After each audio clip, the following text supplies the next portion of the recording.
Muito boa noite a todos vocês que são os nossos convidados para a festa Minha Cidade Vive. Que a paz do nosso Senhor Jesus Cristo esteja inundando o seu coração aí na sua casa, onde você estiver. Olha, nós não aceitamos o decreto de morte desse Covid-19. Nós não aceitamos essas notícias.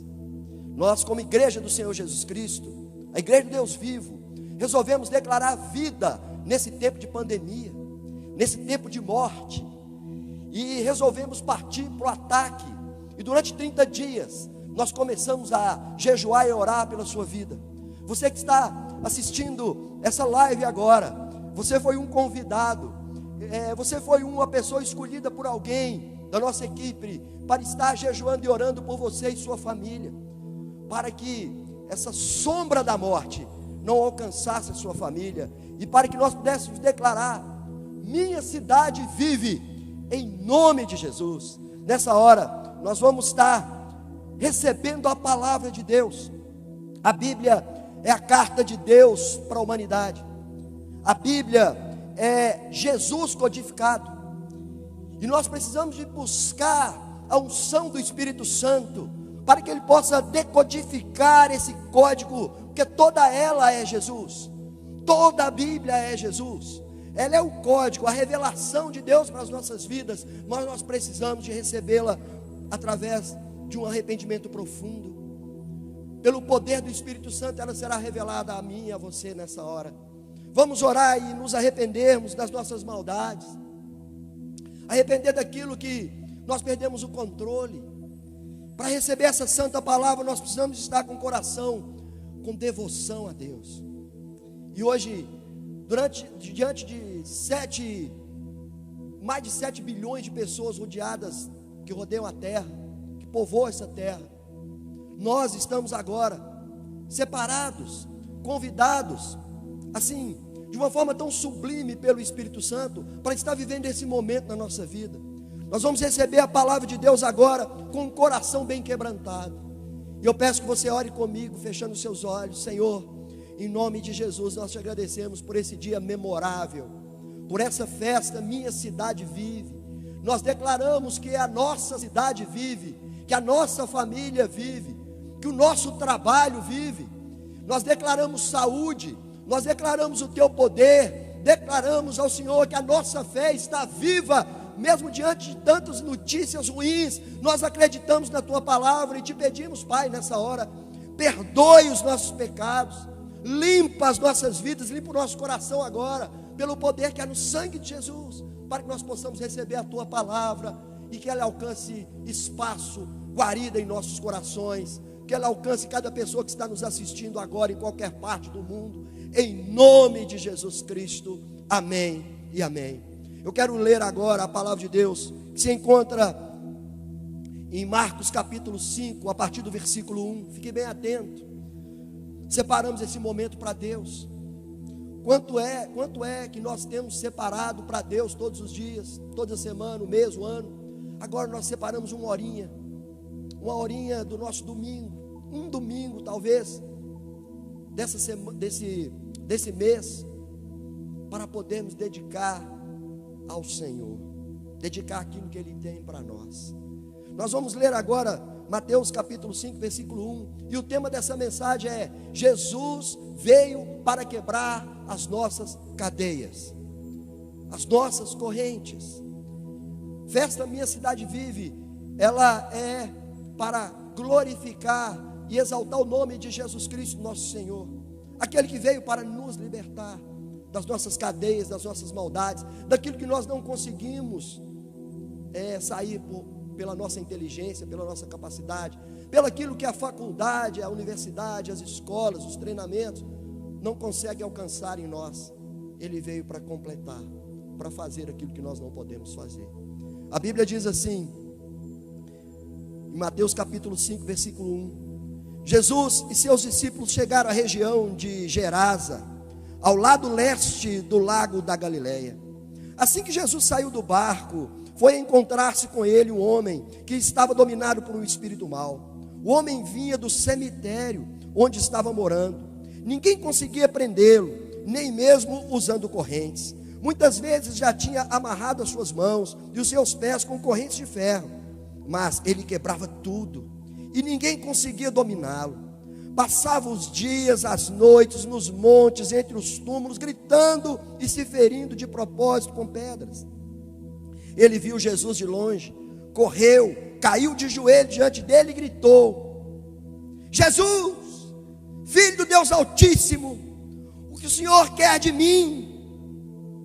Em nome de Deus eu te peço, não me castigue.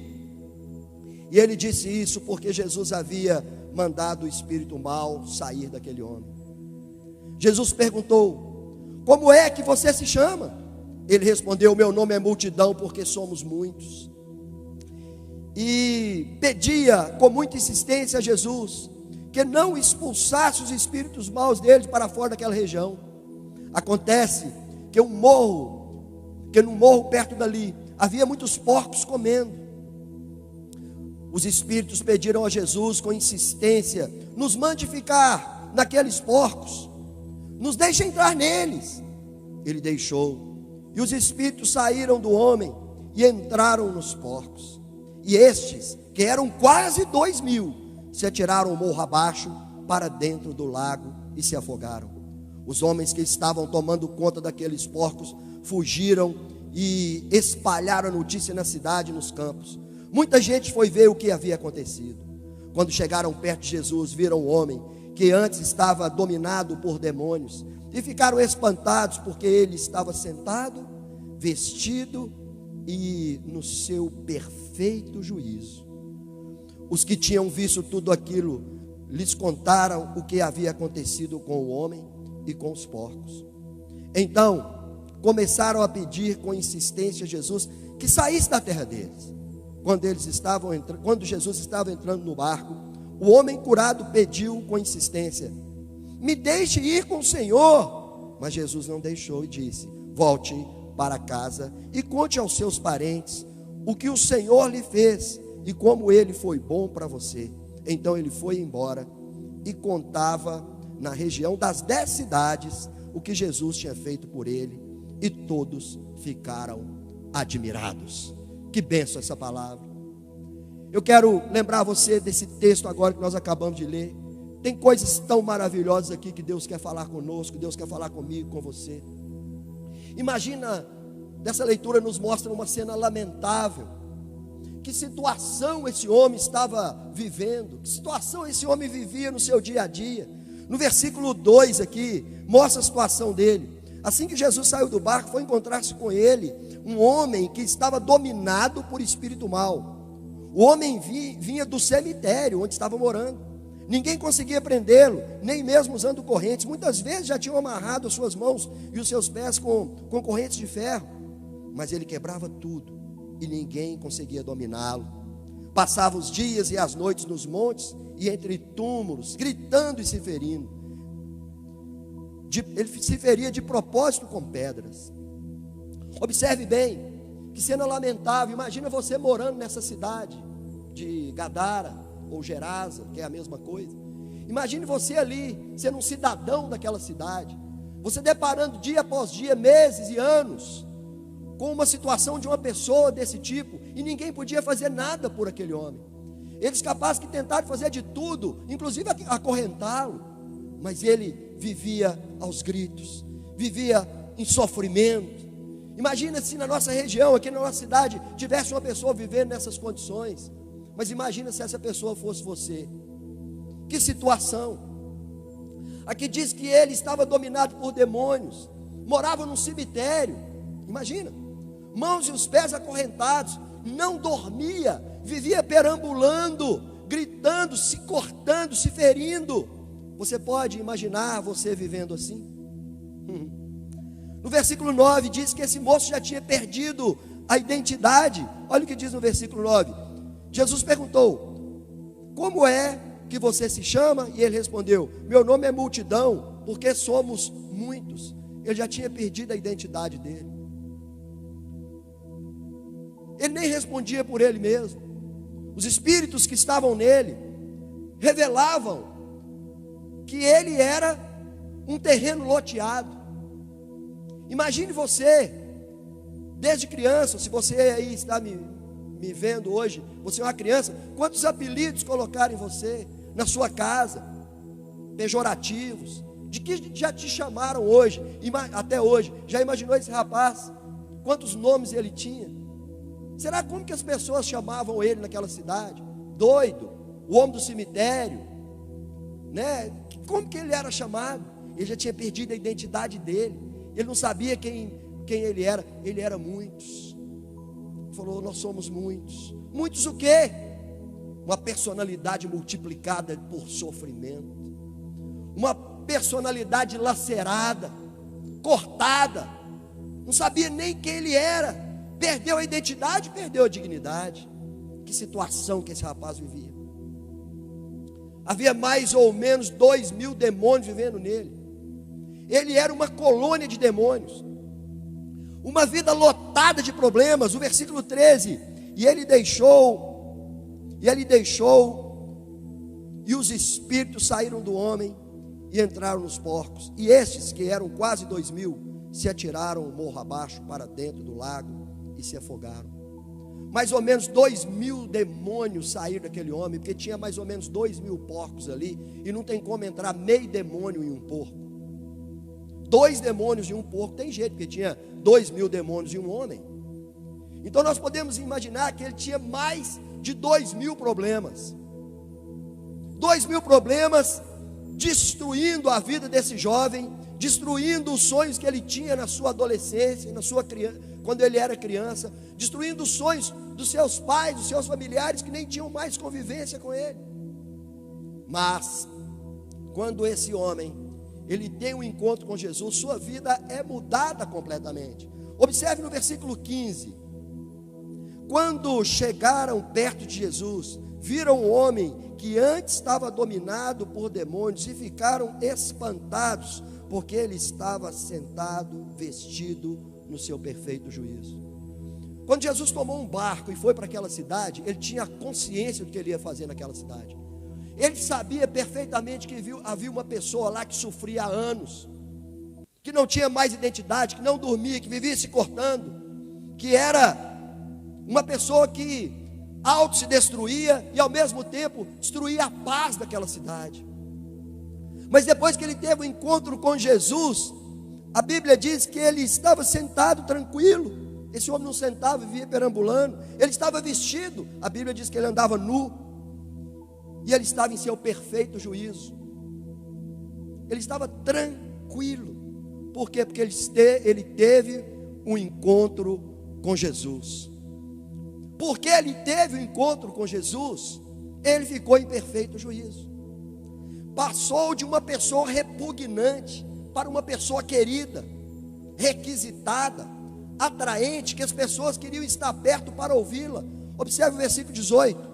Quando ele estava entrando no barco, o homem curado pediu com insistência: me deixe ir com o Senhor. Mas Jesus não deixou e disse: volte para casa e conte aos seus parentes o que o Senhor lhes fez e como ele foi bom para você. Então ele foi embora e contava nas regiões das 10 cidades o que Jesus tinha feito por ele, e todos ficavam admirados. Um homem que todo mundo corria dele, um homem que todo mundo saía de perto dele, um homem repugnante, passou a ser um homem admirado, um homem requisitado. Rapidinho, ele já estava percorrendo todas as cidades, e todas as pessoas queriam estar perto dele para ver o que tinha acontecido com ele, de uma forma tão repentina, como a personalidade, como a vida dele foi mudada apenas de um encontro com Jesus.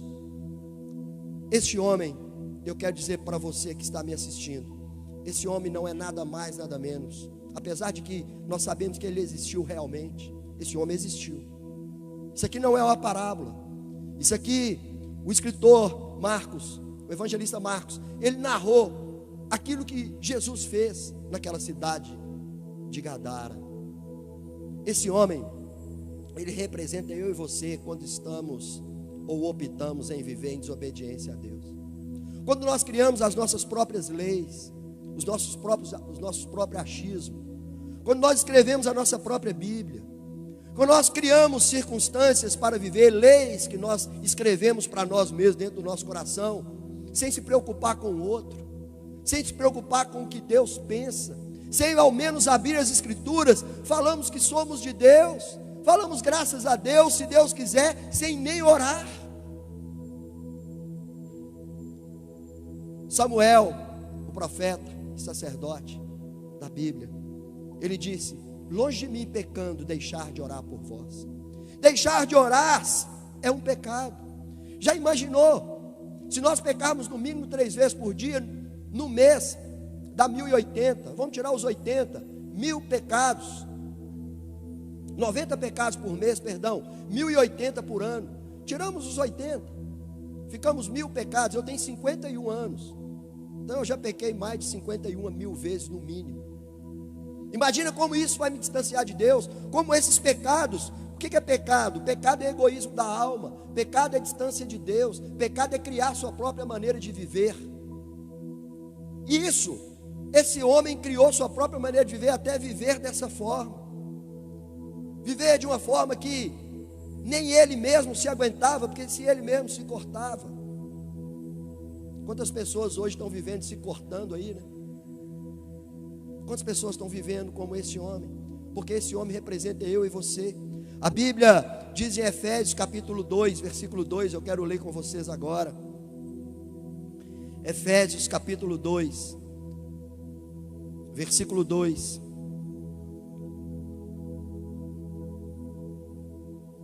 Diz assim: naquele tempo, vocês seguiam o mau caminho deste mundo e fazia a vontade daquele que governa os poderes espirituais do espaço, o espírito que agora controla os que desobedecem a Deus. Quem não obedece à Bíblia, a palavra de Deus, está obedecendo o inimigo, o demônio. Como esse jovem, não adianta você dizer que crê em Deus simplesmente. Tiago, ele fala: creres que há um só Deus, fazes muito bem. O diabo também crê e treme. Crer em Deus não é dizer que crê. Amar a Deus não é dizer com palavras. A Bíblia diz que Deus amou o mundo e Ele agiu com prática. Ele deu o seu Filho para morrer por nós. A Bíblia diz que Deus prova o seu amor dando o seu Filho para morrer por nós. Como que uma mulher prova o seu amor pelo seu marido? Dizendo para ele que ama? Ou praticando esse amor, servindo as necessidades que esse marido tem dentro de casa e fora de casa? Como que uma mulher prova que ela ama os seus filhos? Dizendo para eles que amam eles, ou atendendo ele nas condições de mãe? Como que um marido diz que ama a sua esposa? Falando para ela que ama, ou praticando as responsabilidades que o marido tem dentro e fora de casa? Como que um filho diz que ama os pais? Falando que os ama, ou provando que os ama com atitudes de dignidade? Como que Deus provou o seu amor por nós, dando o seu único filho para morrer por nós? Como que eu provo o meu amor por Deus? Dando a minha vida em obediência a Ele, procurando saber o que Ele quer. Esse jovem não queria saber o que Deus queria, por isso ele estava dessa forma. Quem vive em desobediência a Deus, vive em obediência ao inimigo. Às vezes, até parecemos pessoas bem-sucedidas, mas eu faço uma pergunta: e o que está dentro de nós? A aparência nossa no dia a dia, na sociedade, pode até mostrar que somos uma pessoa bem-sucedida, mas o que está dentro de nós? E o resto de nós que ninguém tem acesso? Aquilo que ninguém tem acesso a você, aquilo que ninguém tem acesso a mim, quando estamos sozinhos. Quem somos nós? Quem é esse eu que habita dentro de mim? Quem é esse eu que habita em você? Será que nós não parecemos um pouco com esse rapaz, não? A Bíblia diz que estamos todos escravizados no pecado. Vivemos aos gritos, muitas vezes, não da garganta, mas da alma. Sua alma está gritando nesse momento. Vivemos acorrentados nos nossos traumas que vivemos no passado.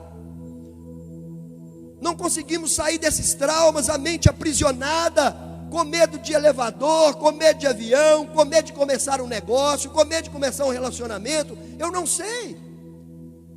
Qual o trauma que você teve lá no passado, que te freia, que põe barreiras em você e não deixa você avançar? Jesus veio para quebrar esses traumas nas nossas vidas. Nós somos muito parecidos com esse homem, perambulando de mão em mão, mundo afora. Quantas vezes nós passamos de mão em mão nos relacionamentos sentimentais, namoro, casamento, pessoas que já estão no terceiro, no quarto casamento, ou no amaziamento.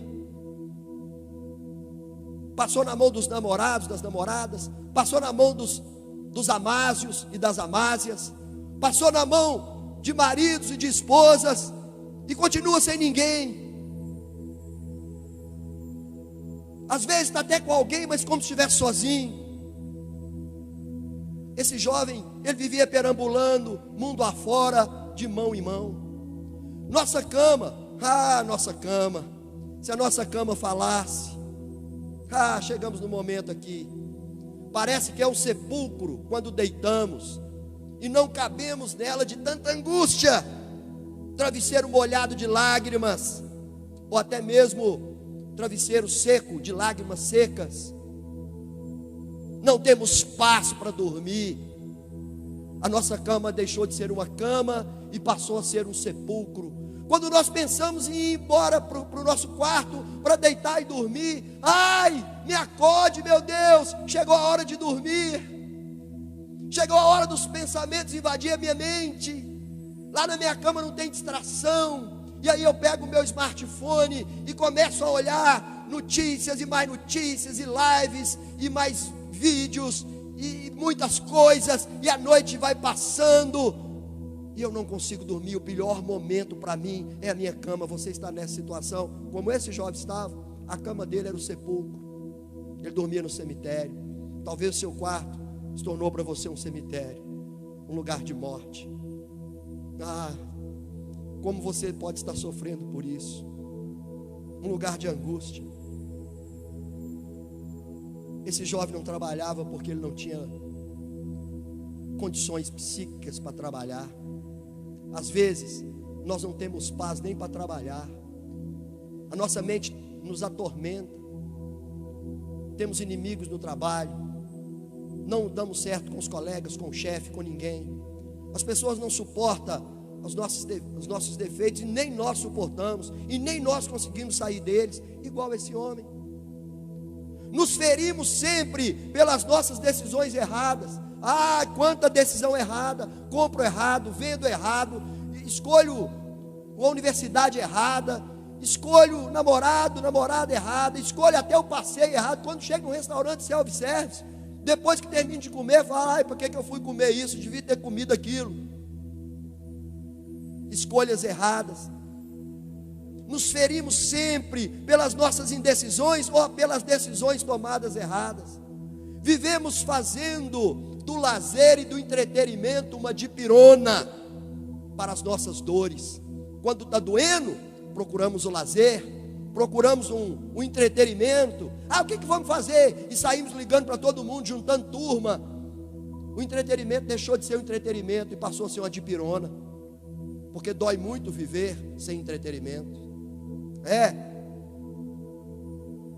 O entretenimento, ele também virou, o lazer virou para nós um Rivotril, para acalmar a nossa ansiedade, a nossa frustração, nos tirando da verdadeira realidade de quem somos e do momento em que estamos vivendo.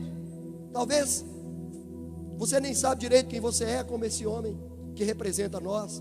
Em épocas da nossa vida, talvez você está vivendo isso, não sabemos quem somos, estamos todos rotulados. Muita gente falou quem que a gente era. Sócrates, certa feita, ele falou, sei que nada sei. Por quê? Porque de tantas pessoas falar mal dele, ele já tinha perdido a identidade, ele não sabia nem quem ele era. E ele foi procurar saber quem ele era, chegou à conclusão, sei que nada sei. Sei quem sou e sei também quem não sou, ele disse. Sei o que sou capaz e conheço profundamente a minha ignorância. Sócrates disse isso. Talvez nós estamos nessa situação. As ansiedades, as frustrações estão nos tirando da verdadeira realidade de quem somos e o momento que estamos vivendo, e estamos buscando no lazer, no entretenimento, o tempo todo, como se fosse um Rivotril. Se é que já não chegamos ao Rivotril, ao Dormanide, ao Diazepam, a Clonazepam, para dar uma ajudinha, porque o lazer só não está dando certo. Vivemos de fachadas agora em forma de selfies. Mas chega uma hora que a fachada cai, a máscara cai, como desse jovem. E a nossa família acaba pagando caro por nosso descontrole. A família não vai tão bem. A família vê que a gente está vivendo de fachada. Tanto os pais veem como os filhos veem. Os disfarces, as mentiras no telefonema, as mentiras nas redes sociais. Meu Deus, como que a sociedade pode chegar a essa situação? O fato é que a sociedade hoje, a maioria de nós estamos muito parecidos, ou até totalmente parecidos, como esse jovem que foi citado agora por Jesus. Jesus foi ali naquela cidade para perdoar aquele homem. Jesus veio na festa Minha Cidade Vive para perdoar eu e você. Ele veio à nossa cidade para fazê-la viver. Ele chegou na sua vida para decretar vida na sua vida. Ele chegou na sua família para decretar vida na sua família. Jesus libertou aquele homem. Jesus pode fazer o mesmo por você. Glória a Ele por isso. Sabe por quê? Porque Jesus foi capaz de curar o homem possesso, embora ele fosse um pecador. Porque no final Jesus trocou de lugar com ele. Jesus, ele é o nosso substituto. Jesus escutou os gritos, Jesus viu aquele homem se cortando, Jesus viu onde ele dormia, viu tudo aquilo que ele passava, porque Jesus um dia ia passar tudo aquilo por mim e por você. Em Mateus capítulo 27, glória a Deus por isso. Obrigado pela tua palavra, Senhor. No versículo 46, ele diz assim: às 3 horas da tarde, Jesus gritou bem alto: Eli, Eli, lema sabachthani. Essas palavras querem dizer: Deus meu, por que me abandonastes? Naquele momento, foi o único momento da história onde o pai e o filho se separaram. O único momento, porque ele estava carregado com o meu e o seu pecado. Jesus gritou no meu lugar e no seu. Ele gritou no lugar daquele rapaz que dormia no cemitério. Aquele rapaz nunca mais gritou, porque Jesus gritou por ele. Aquele rapaz nunca mais se cortou, porque Jesus foi todo cortado por ele. Aquele rapaz nunca mais dormiu no sepulcro, porque Jesus dormiu 3 dias no sepulcro por ele. E ele fez isso por mim e por você. Ele fez isso por nós. Jesus podia entrar na vida desse homem e curá-lo, porque morreu em seu lugar, pagou os seus pecados em uma morte imensamente dolorosa, morte de cruz. Louvado seja o nome de Jesus Cristo. Suportou todas as calúnias, todas as infâmias, todas as dores, gritou em seu lugar, foi posto nu. Aquele homem não vivia nu, Jesus também ficou nu na cruz do Calvário. Ferido, espancado, lançado no desespero, amarrado, Jesus foi. Passou a noite em claro, de mão em mão. Foi preso à noite no Monte das Oliveiras e foi interrogado a noite toda. Vai para Caifás, vai para Anás, volta para Pilatos, vai para não sei aonde. De mão em mão Jesus passou, por mim e por você. De mão em mão, exposto como vergonha, como muitas das vezes eu e você fomos expostos como vergonha. Às vezes você está sendo exposto como vergonha, às vezes você é visto como uma vergonha na sua família. Jesus passou essa vergonha para você não ter que passar por isso. Jesus foi levado à agonia mais profunda por mim e por você. Jesus não fez isso só por esse homem. Jesus estava nos mostrando o que iria fazer por nós. Saiba que Jesus pode fazer isso também por você. Jesus, Ele é o nosso substituto. Ele é o nosso substituto. Em Marcos capítulo 10, versículo 45. Ele diz assim: louvado seja o nome do Senhor, para sempre seja louvado.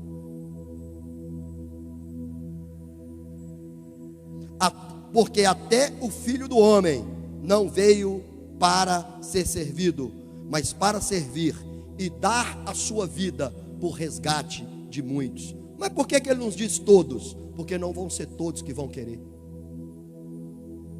Pessoas têm escutado essa mensagem a vida toda e às vezes não querem. Então ele veio para salvar, servir, salvar, dar a vida dele para salvar aqueles que querem. O que você está esperando para se atirar nos braços de Jesus? Jesus quer te libertar, te dar a vida verdadeira. Ele disse: eu sou o caminho, a verdade e a vida, em João capítulo 14, versículo 6. Jesus veio para quebrar nossas cadeias, nos dar o caminho de Deus, a verdade de Deus e a vida de Deus. Convide Jesus para vir fazer isso em sua vida agora. Você pode deixar Jesus fazer isso na sua vida agora mesmo. Você pode dar esse passo que esse rapaz, no qual nós citamos aqui, que existiu na cidade de Gadara ou Gerasa, que é a mesma cidade. Se você for lá, você vai ver notícias que esse homem existiu. Jesus atravessou de barco, não mediu esforços para ir até aquele homem. Jesus não mediu esforços para poder atravessar Jerusalém, sendo chicoteado. Parte desse caminho ele carregou a cruz. Ele não importou de carregar muito mais pesado, que eram os nossos pecados, para que você vivesse. A festa Minha Cidade Vive depende que você viva a vida de Deus. Se você quer fazer isso, é simples. A Bíblia diz: se confessares o Senhor Jesus com a sua boca, que Ele ressuscitou dos mortos, e creres em seu coração que Ele morreu na cruz, será salvo. Jesus vai tirar você dessa vida. Jesus vai te dar uma vida abundante. Ele disse: o diabo, ou o ladrão, vem somente para matar, roubar e destruir, mas eu vim para que tenham vida e a tenham em abundância. Eu quero dizer para você que uma pessoa que está ligada nos aparelhos, no UTI agora, ela está viva, mas ela não está vivendo. Estar vivo não quer dizer viver, porque a vida que Deus deu para nós foi uma vida abundante, e ela chega na sua casa agora. Jesus está agora com o barco ancorado na calçada da sua casa. Ele acaba de entrar no portão da sua casa, e Ele te pede licença para ir até a sala onde você está. E Ele está aí agora na sua sala. Você pode sentir Ele aí? Ele está aí. E você pode agora fechar os olhos e falar: Jesus, eu te recebo na minha vida, eu te recebo na minha casa. Repita isso, ainda que se você estiver tímido para falar com seus lábios, fale com seus pensamentos, porque a Bíblia diz que antes da palavra chegar à nossa boca, Deus já sabe. Vocês que estão aí, e vocês também que estão gravando esse vídeo aqui agora, vocês três aí, ó, vocês podem fazer isso também. Deixa Jesus entrar na vida de vocês, se é que Ele ainda não entrou. Feche seus olhos e diga: Senhor Jesus, eu creio que o Senhor atravessou Jerusalém com os meus pecados e morreu naquela cruz, naquele monte Calvário, uma morte dolorosa, sangrenta. O Senhor foi dilacerado, o Senhor foi posto nu, o Senhor gritou em meu lugar, o Senhor passou por vergonha, o Senhor teve inúmeros nomes, perdeu a identidade, para que eu tivesse a minha identidade, perdeu a dignidade para que eu tivesse a minha dignidade. Jesus, eu creio que o Senhor morreu naquela cruz e ressuscitou dos mortos para me dar a vida eterna. O Senhor entra agora na minha vida, Senhor, porque eu te aceito como o único Senhor e Salvador da minha vida. E lhe peço, Espírito Santo, me conduza agora em diante, para que eu não viva nem nada que esse jovem viveu, mas que eu viva a vida que esse jovem viveu depois que encontrou com o Senhor, porque nessa hora eu me encontro com o Senhor, em nome de Jesus, amém. Eu quero dizer para você que não acabou. A live vai terminar. Daqui a pouquinho nós vamos ouvir e adorar a Deus com mais uma canção, e a live vai chegar ao fim. Mas nossa vida com Deus não precisa. Deixa eu dizer para você, Deus tocou o seu coração. Talvez você nem gostou de ouvir isso que nós falamos, mas não tem problema. Talvez você não gostou, mas você disse: eu não gostei, mas eu precisava. E eu quero terminar dizendo que um dia um jovem de outra cidade chegou aqui num culto. Eu nunca o vi na minha vida, estava de passagem, de viagem. Acabou a reunião, eu, como de sempre, eu cumprimento as pessoas na porta. E ele veio, pegou na minha mão e falou: pastor, tudo que o senhor falou, eu não gostei de nada que o senhor disse, mas eu quero dizer que eu precisava de tudo isso que o senhor disse. Me abraçou e foi embora. É isso que eu quero te dizer. Talvez você precisava de ouvir isso, porque eu precisava. E eu quero dizer para você, se você precisava, nós temos mais para você. Esse livro é Jesus em código, e o Espírito Santo quer revelar ele plenamente a você. Que o Senhor te abençoe e te guarde. Que o Senhor faça resplandecer o seu rosto sobre ti e tenha misericórdia de ti. E sobre ti o Senhor levante o seu rosto e te dê shalom sobre você e sobre a sua família e sobre a sua casa, em o nome de Jesus. Que Deus te abençoe.